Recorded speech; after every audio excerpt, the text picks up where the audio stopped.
Good afternoon, everyone. Thank you so much for spending your valuable time with us today. My name is Julie Reddig, and together with my colleague Matthew Tranter, we're going to be presenting on the topic of artificial intelligence, or AI, and employment matters. Now, you don't need me to tell you that we are on the edge of a fast and furious change with regard to the way that we work, right, in this country, in this world, right, as a result of AI. Nearly 1 in 4 organizations reported to SHRM in 2022 that they were using AI to support HR-related activities already. And I'm sure nearly all of you have considered or in the process of considering how it is that you're going to use AI to better provide the goods and services that each of you are providing to clients and customers every day. And there's a lot of good that can come from that, right? Increased efficiency, lower cost, increased profit. But I'm also sure that it doesn't come as a surprise to any of you that hot on the heels of all of this good stuff is none other than the government. Because as the old joke goes, right, if pro is the opposite of con, then the opposite of progress is Congress, right? So government at the federal, at the state, and the local levels have been moving quickly, both to regulate and to take enforcement action against the use of AI that they believe is going to run afoul of the laws that we already have in existence.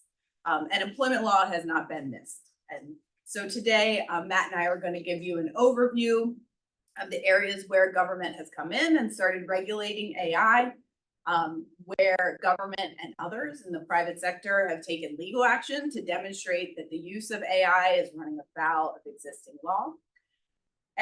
But first, I want to start with a little bit of an overview, a little AI 101, if you'll indulge me. I'm still getting used to speaking this language, so that might be helpful.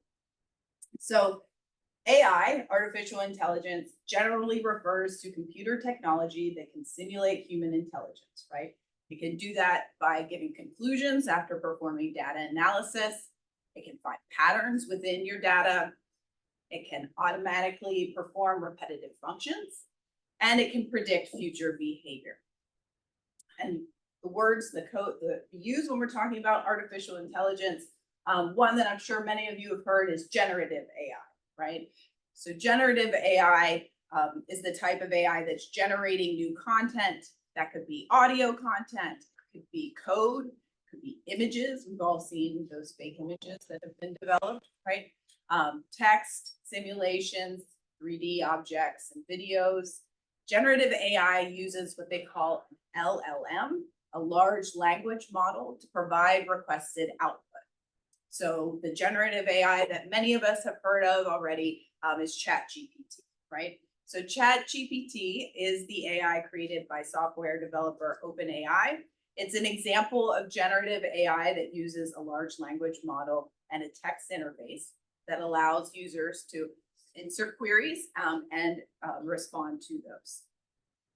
The large language model is that AI system consists of an advanced form of machine learning called a neural network with billions of parameters that can analyze massive volumes of unstructured data, resulting in the LLM learning to create sophisticated output. But the accuracy of that output is based on the data set from which it's drawn, right? And we've all seen those errors that have come whenever data sets have faulty information. So it's the old adage with all computer technology, right? Garbage in, garbage out. And that applies to AI as well. And then last, the neural network, the ANN, that's the advanced form of machine learning that includes the connection of nodes that are linked together, sort of to mimic the structure of the neurons that we have in a biological. So those are the key kind of words and phrases that get used when we're talking about artificial intelligence. So where does this tool intersect with human resources? Where do many of you are going to come in contact with it? So common usages in the workplace include the area of recruiting and hiring. We'll talk about some examples of where this has gone sideways with some litigation that has already happened so far. Employee onboarding and retention, performance management and productivity, and remote employee management. Many of us have employees working in all areas of the country. They're not all in the office. AI can be used to manage employees 24/7 throughout our country. There's lots of benefits associated with this. Of course, time and cost savings, organizational efficiencies. That's going to result in faster decision making, faster access to information. AI is 24/7, so it doesn't have restraints with regard to hours of work or days. And it frees employees from those mundane tasks to concentrate on higher level, higher value work. But there are risks. There are a potential for bias in employment decisions or other violations of employment laws to occur. Errors and inaccuracies in unreviewed or unverified AI output, those hallucinations that we've heard about, and inadvertent use of disclosure of confidential, proprietary, or trade secret information, some of the things that Jim and Mark were talking about earlier. In addition, HR is going to get involved whenever an employee is using AI in a way to do their job that isn't exactly in accordance with companies' expectations, right? So it could be that an employee is using AI and it results in a need for some sort of disciplinary action or performance management, perhaps because an employee is inadvertently using confidential, proprietary, or trade secret information, or otherwise protected information, inputting it into an AI system and providing access to others, or perhaps they're using it in a way that is becoming part of a data set for someone else. There could be violations of intellectual property protections, patents, copyrights, and trade secrets. They could be using it in a way that breaches contracts that you have with your clients and customers or vendors. And then those hallucinations, errors in the output, if they're using that for their completed project, then that certainly is not going to look strong, like a strong performance on behalf of the employee. So this is why it's really important that for each of you in HR developing and implementing HR or AI policies within your organizations, you want to make sure that you get something out there so that employees know what the guidelines are for use of these AI tools, right? What are the authorized purposes? What can they use it for? What AI sources can they be using? What are prohibited purposes? What are they allowed to input in there and what are they not allowed to use? When does a disclaimer have to be used on a work product, right? Do they have to indicate that they've used AI in performing their work? And the policy should also address the audits that departments who are relying on AI tools must be using to ensure that they're not running afoul about the law. We'll talk about that a little bit later in the presentation. But first, I'm going to turn it over to Matt. He's going to talk about the laws and the guidance that has been issued to date already in the area of AI. Thank you, Julie. All right.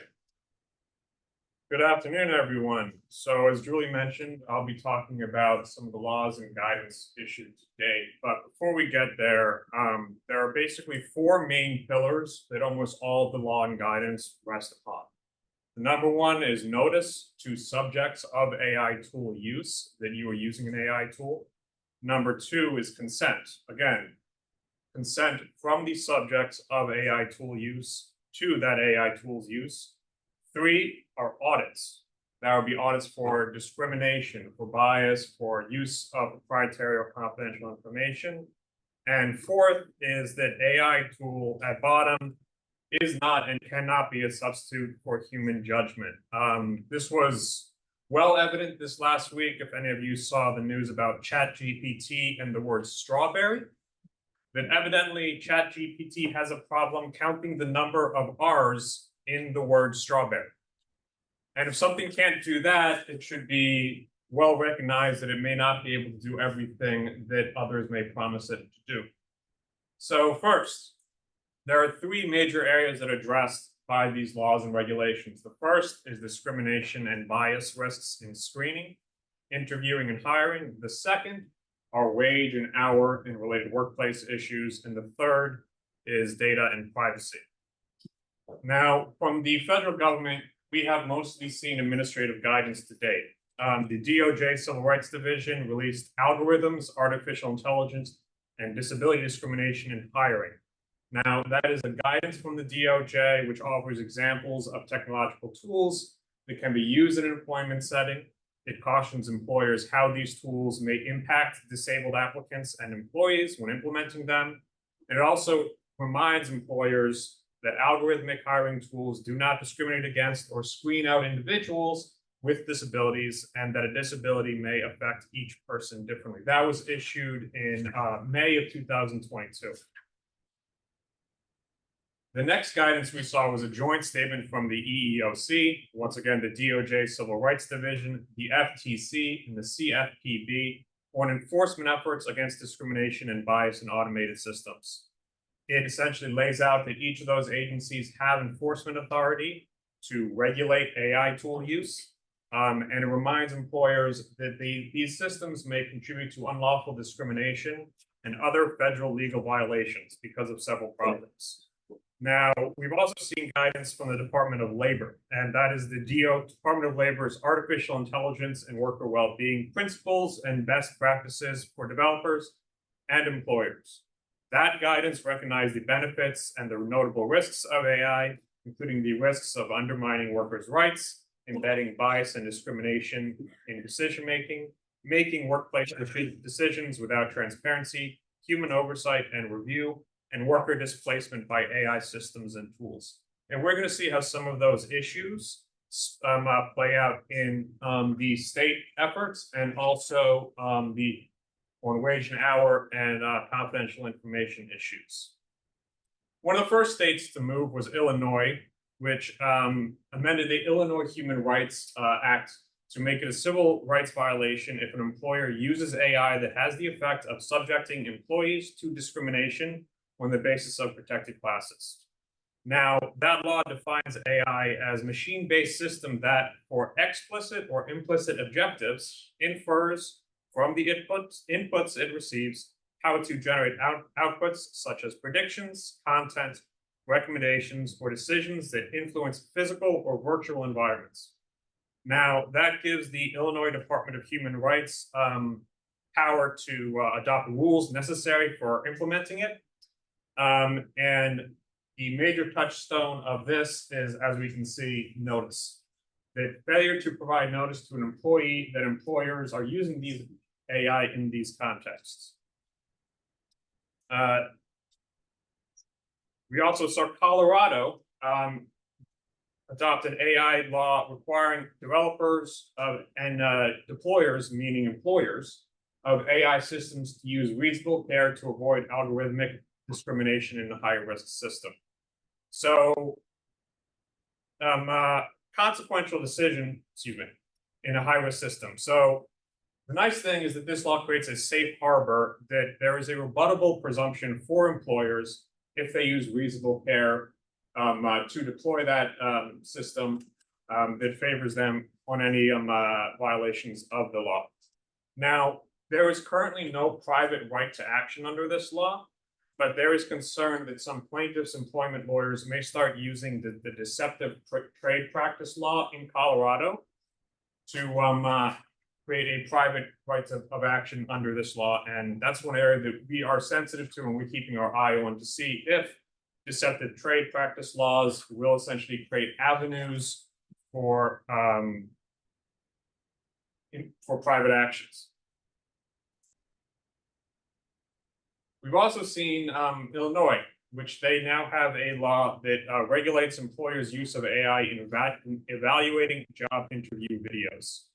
There again, we have our pillars. We see that before conducting an AI-based video interview, employers must notify the applicant, inform the applicant how the AI works, and get the applicant's consent. And it prohibits employers from using AI to evaluate applicants who have not consented, and employers can also not share the videos. Closer to home, we have seen New York City adopt several laws in this area. They have an automated employment decision tool, the AEDT law. Now, that applies to any employee or candidate who resides in New York City, who has applied for employment in the last 10 business days before using the tool. The employer must notify that applicant.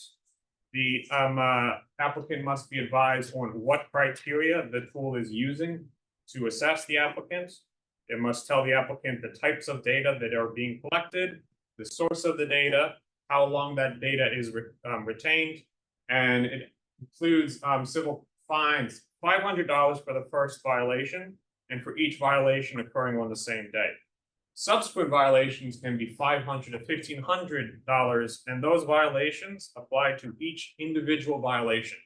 So they can very quickly add up if you were dealing with New York City-based applicants and using an AI tool. Now, for Maryland. Maryland has HB 1202, and this restricts employers' use of certain biometric information in the employment application process. So this law was basically passed to address the use of facial recognition services for job applicants, and it does not expressly address AI, but a lot of the new AI tools that we're seeing rolled out use facial recognition in it. So this law is being triggered by those tool uses, and that's very important if you're using AI tools in your job screening and job applicant purposes. Is that essentially because of what they do and their breadth, they may trigger your obligations under laws that do not specifically address AI tools. So moving on to wage and hour issues. Now, the Fair Labor Standards Act generally requires that covered employees be paid at least federal minimum wage for every hour worked and 1.5 for hours above 40. The Department of Labor has issued a field assistance bulletin to address potential issues under the FLSA. So we have seen some of these tools try to be used to address tracking employee time, monitoring break time, waiting time, location of work with geolocation software, calculating wages and overtime, and the FMLA and nursing employee protections. Now, some of the issues with AI in these tools is a bit interesting. For instance, some of these tools will try to track employee time by their keystrokes on a computer if the computer is being actively used. That can actually create a federal violation because, of course, an employee is not only working when they're stroking their keys. They might be thinking, they might be doing other activity that is compensatable activity, but would not be tracked through those tools. The other thing is that we're seeing some restrictions of these tools on monitoring break time. Some of these tools try to use AI to make predictions and to auto-populate time entries based on an employee's prior time entries, and for the regularly shift times and for break times. But of course, short breaks of 20 minutes or less are compensable time under the FLSA, and these other tools essentially may smear over those particular employees' break times and may unfairly and unlawfully restrict funds that should be going to them. An interesting area that we're keeping our eye out on is that essentially AI automation may change who compensates for the executive or the managerial exception.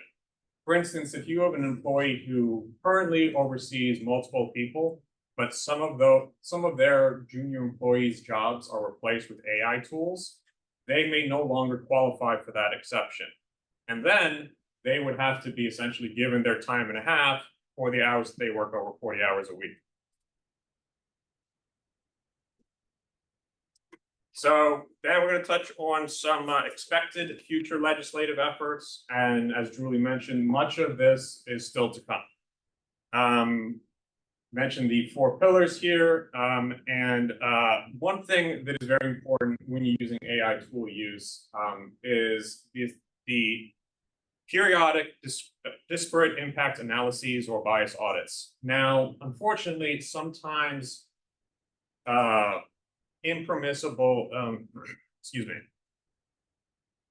sometimes discriminatory traits can be associated with non-discriminatory attributes. And AI tools, if they use the latter, can cause violations for the former. For instance, if an AI tool is screening applicants based on their home residence zip code, that may create discriminatory results, which of course would be unlawful. All right. And it's what I just said, but better put. Discriminatory outcomes are a major risk from the deployment of AI. Inputs and models may embed assumptions and data sets that produce disparate impacts on individuals in certain protected classes or biased outcomes in a way that is not easy to discern without specific attention from development through operation. Other areas at risk for algorithmic discrimination besides hiring and employment, also financial services, insurance, and real estate, including home valuations and tenant screening. Of the states that currently have legislative efforts that are still in their legislative cookers, we have something in California, Georgia, Hawaii, Illinois, Washington,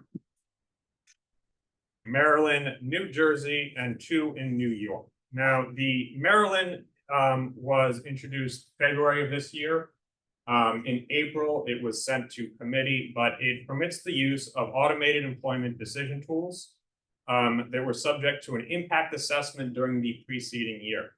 It requires an employee to notify applicants that it used an AEDT within 30 days of use, and it sets penalties for noncompliance from $500 to $1,500 per violation, with each failure to issue notice a separate violation.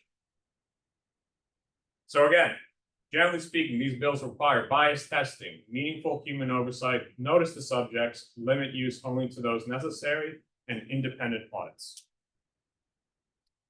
And going back to Julie.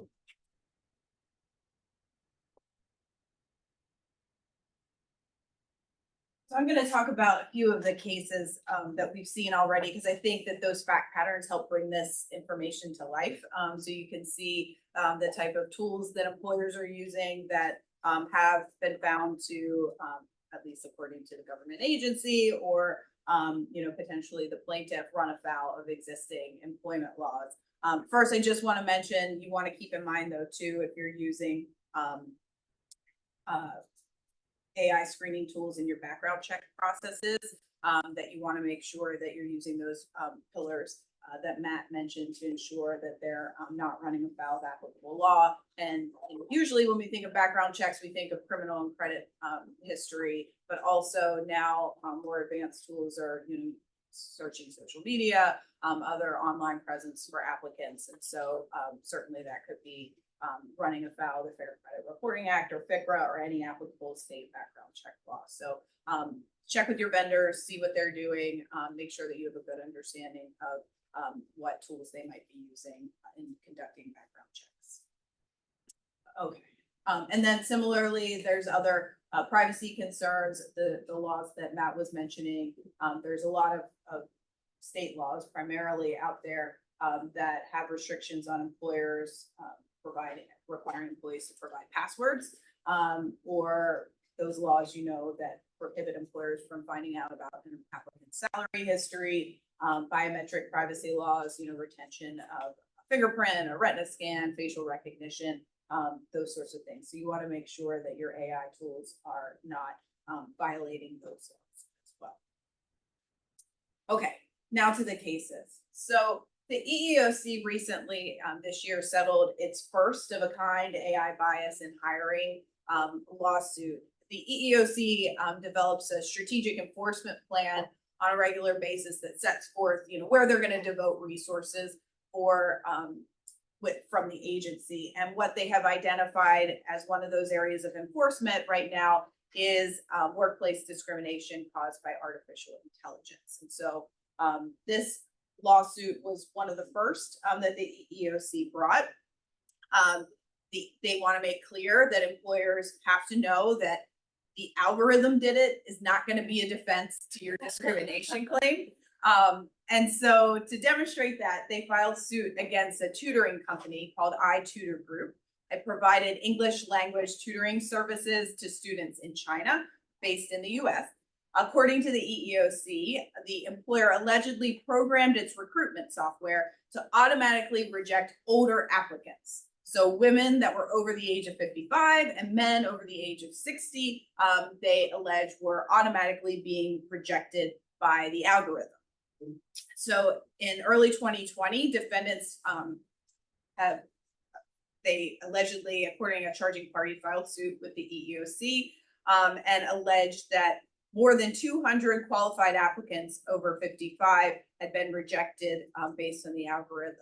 And you might want to know, like, how did they figure it out, right? Like, how did they know that this was happening? Well, apparently one applicant who was rejected then submitted the exact same resume, but changed dates for his graduation dates and got an interview.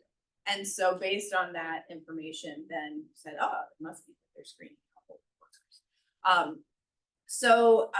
They filed suit. The EEOC filed suit on behalf of the group of plaintiffs. Ultimately, the employer said, oh no, we didn't do it. This wasn't intentional, blah, blah, blah, but ultimately agreed to settle with the EEOC and the plaintiff to the tune of $365,000 that were going back to rejected job seekers who were age 40 and over, and along with a whole slew of compliance obligations that the EEOC implemented. So that's just one of the ways that an employer is using technology in a way to screen out applicants, use of a vendor potentially, and ended up with a discrimination lawsuit.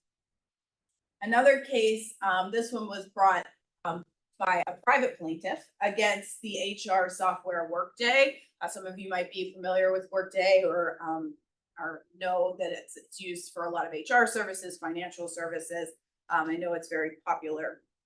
So in this case, similarly, a job applicant filed a class action lawsuit against this software provider, alleging disparate impact in hiring based on age, race, and disability based on Workday's AI systems and screening tools. So the plaintiff was an African-American male over the age of 40, suffered from anxiety and depression, some mental health challenges. He applied for between 80 and 100 positions with various different employers since 2018 and was rejected from each one, and alleged that, oh, it must be Workday that was the reason that I wasn't getting any interviews. It must be their algorithm, and argued that it was disproportionately screening out members of protected classes and pre-selecting candidates who weren't members of protected classes. And the court actually found that based on the volume of applications that this applicant was making with employers using Workday, that was sufficiently persuasive, at least at the initial level, to allow the case to proceed. It said simply that the sheer number of rejections, the timing of those decisions coming very quickly after the application was submitted, coupled with allegations that the systems rely on biased training data, again, that garbage in, garbage out concept, supported an inference that Workday's algorithms were automatically rejecting the plaintiff's applications based on a factor other than qualifications, such as a protected trait. Now, Workday said, hey, we're a software provider, we're not an employer. This isn't, appropriate to sue us in this instance. And actually this summer, the court said, no, you actually are doing the job of an employer because you are making the decisions as to which applicants can proceed with the hiring process and which are not. And so therefore, you're a third party agent of the employer, and therefore you can be held accountable the same way as the employer. Another case that were brought against, there's been a number of cases and actually some change in the law because of a software concept called HireVue, software provider. So HireVue's technology is used in the interview process.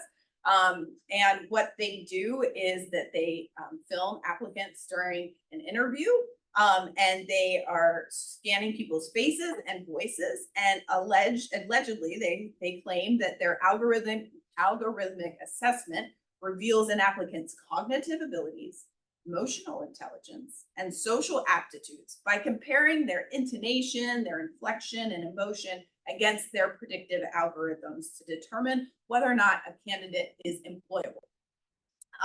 And so a number of different employers that use this technology, unfortunately, had lawsuits brought against them. I think back, the first one we saw was a claim filed with the FTC that it was against the Antitrust Act to be using this type of data. also a violation of the Illinois Biometric Information Privacy Act that Matt just mentioned, because there wasn't sufficient notice and a release provided to applicants that were using this. And then this case that was brought against CBS in Massachusetts is alleging that this technology was violating the for the words, the screening was essentially because they were having to analyze whether or not that they were lying or engaging in, they would be honest applicants. And so they said it was essentially the same as a lie detector, which is a violation of Massachusetts on a number of other state laws. So one more final case before Jesse throws me out is this case involving West Technology Group and Sunstrom. And I want to just mention this because it involves the use of recording and transcribing confidential meetings. I have heard, folks using this technology a lot. I'm sure maybe some people in your companies are using it as well. And so in this case, an employee was separated following termination. They still had possession of and access to the meeting transcriptions. And so they had to file suit in order to protect the trade secrets that were in those meeting transcriptions. So if you know that you have workers using these AI services to transcribe what's happening in meetings, where is that data being stored, who owns it, who has access to it, all of that is important. So in terms of next steps, please conduct due diligence on your third-party vendors. Please have an understanding of what they're using in terms of AI. Conduct that internal workplace AI audit that Matt mentioned. Make sure you look into what the EEOC calls its 4/5 rule to assess whether or not there's bias being used or resulting from the use of AI. And then make sure that you're staying up to date with federal, state, and local laws and the guidance that these agencies are putting out, because things are changing fast and furious. All right, thanks so much. Thank you, Matt and Julie. We're going to take a brief break now, returning at 2:25. Anybody would like refreshments? The restrooms are out to the left for those of you in the room.